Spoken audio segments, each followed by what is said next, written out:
അസ്സലാമു അലൈക്കും. വേൾഡ് ബുക്കിലേക്ക് സ്വാഗതം. ദിവസം 8 ബുധൻ.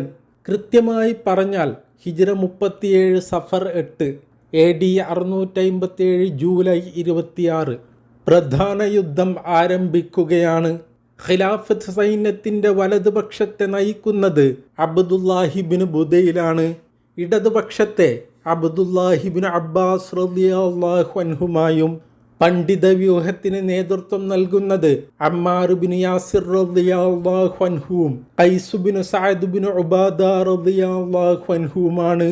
മദീനൻ വ്യൂഹം നിലയുറപ്പിച്ച മധ്യഭാഗത്താണ് അലി റളിയല്ലാഹു അൻഹു നിന്നത്.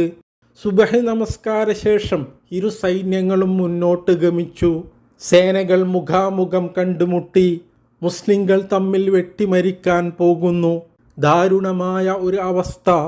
ഖിലാഫത്ത് സൈന്യത്തിൻ്റെ വലതുപക്ഷം അവർക്കഭിമുഖമായുള്ള ഷാം സൈന്യത്തിൻ്റെ ഇടതുപക്ഷത്തെ ആക്രമിച്ചുകൊണ്ട് അംഗം തുടങ്ങി. അലി റളിയല്ലാഹു അൻഹുവിൻ്റെ വലതു കമാൻഡർ അബ്ദുല്ലാഹിബ്നു ബുദൈലിൻ്റെ അപ്രതീക്ഷിതമായ നീക്കത്തിൽ മുആവിയ റളിയല്ലാഹു അൻഹുവിൻ്റെ ഇടതു കമാൻഡർ ഹബീബ് ബിൻ മസ്ലമ റളിയല്ലാഹു അൻഹു ചൂളിപ്പോവുകയുണ്ടായി. അവർ മുആവിയ റളിയല്ലാഹു അൻഹു നിലയുറപ്പിച്ചിരിക്കുന്ന മധ്യഭാഗത്തേക്ക് പിൻവലിഞ്ഞു. വൈകാതെ തന്നെ മുആവിയ റളിയല്ലാഹു അൻഹുവിൻ്റെ ആജ്ഞയെ തുടർന്ന് ഹബീബ് ബിൻ മസ്ലമ റളിയല്ലാഹു അൻഹു വാശിയോടെ തിരിച്ചടിച്ചു. ഇതിൽ ഖിലാഫത്ത് സൈന്യത്തിൻ്റെ വലതു പാർശ്വവ്യൂഹവും ചിതറിയോടി. അപ്പോഴും 300 പേരടങ്ങുന്ന ഒരു സംഘം കമാൻഡറുടെ കീഴിൽ ശക്തമായി ചെറുത്തുനിന്നു.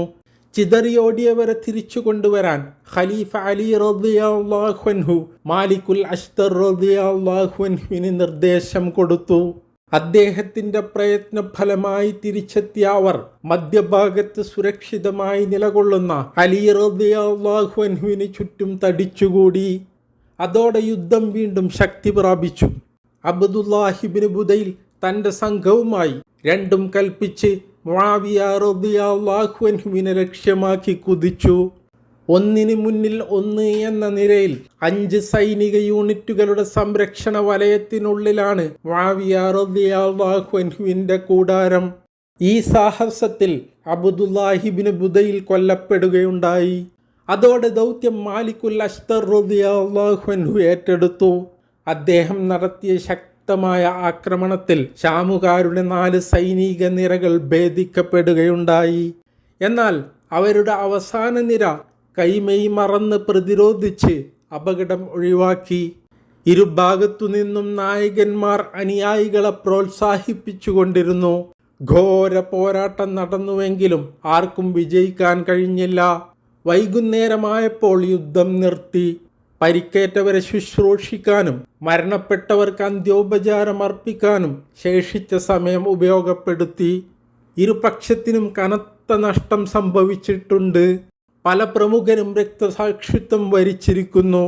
ഷാം പക്ഷത്തുനിന്ന് ഉബൈദുല്ലാഹിബ്നു ഉമർ, ദുൽകലാ അൽ ഹിമ്യരി എന്നിവരും ഖിലാഫത്ത് പക്ഷത്തുനിന്ന് അമ്മാർ ബിൻ യാസിർ റളിയല്ലാഹു അൻഹുവും ഷഹീദായവരിൽപ്പെടും. ഇതിൽ അമ്മാർ റളിയല്ലാഹു അൻഹുവിൻ്റെ രക്തസാക്ഷിത്വം ഇരു താവളത്തിലും വലിയ ചർച്ചയ്ക്ക് തിരികൊളുത്തി. അദ്ദേഹത്തിൻ്റെ അന്ത്യത്തെക്കുറിച്ച് ഒരിക്കൽ റസൂലുള്ളാഹി സ്വല്ലല്ലാഹു അലൈഹി വസല്ലമ നടത്തിയ പ്രവചനമാണ് ഇതിന് ആധാരമായത്. സംഭവം ഇങ്ങനെ: മദീന പള്ളി നിർമ്മാണ സന്ദർഭം.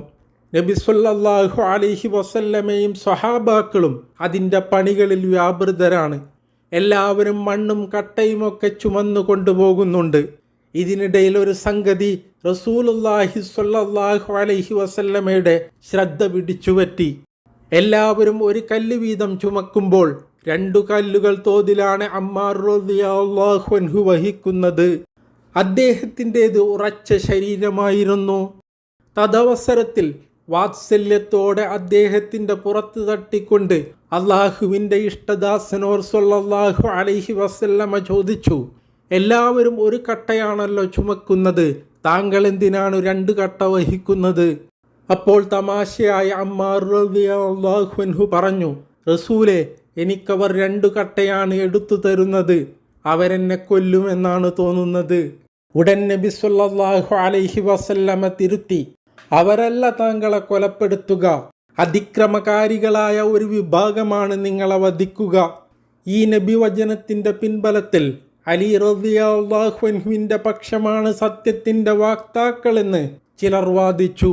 വിവരം ശാമുകാരുടെ പാളയത്തിലുമെത്തി. കാരണം പകൽ സമയത്ത് അവർ പോരടിച്ചിരുന്നെങ്കിലും രാത്രിയിൽ സൗഹൃദ സന്ദർശനവും വിശേഷങ്ങൾ കൈമാറലുമൊക്കെ നടന്നിരുന്നു. നബി സല്ലല്ലാഹു അലൈഹി വസല്ലമയുടെ പ്രവചനം ശാം പാളയത്തിൽ അസ്വാരസ്യങ്ങൾ തീർത്തു. അപ്പോൾ ആരാണോ അമ്മാറിനെ യുദ്ധത്തിനിറക്കിയത് അവരാണ് യഥാർത്ഥ കൊലയാളികൾ.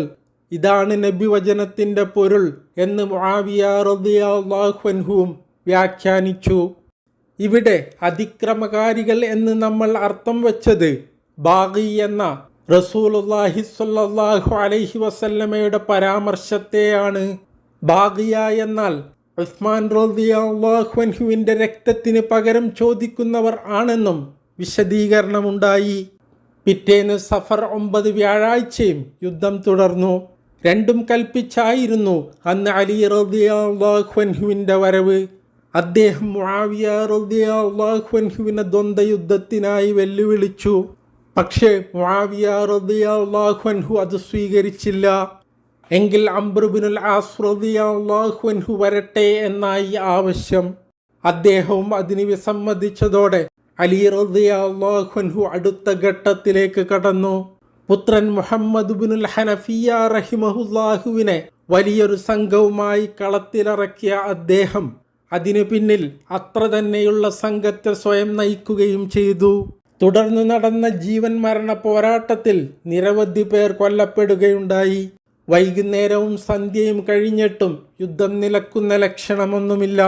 രണ്ടിലൊന്ന് തീരുമാനമാക്കിയിട്ടേ അടങ്ങൂ എന്ന ദൃഢനിശ്ചയത്തിലാണ് ഖിലാഫത്ത് സൈന്യം. ഷാമുകാർക്ക് ഒരു നിമിഷം പോലും വിശ്രമം കൊടുത്തില്ല.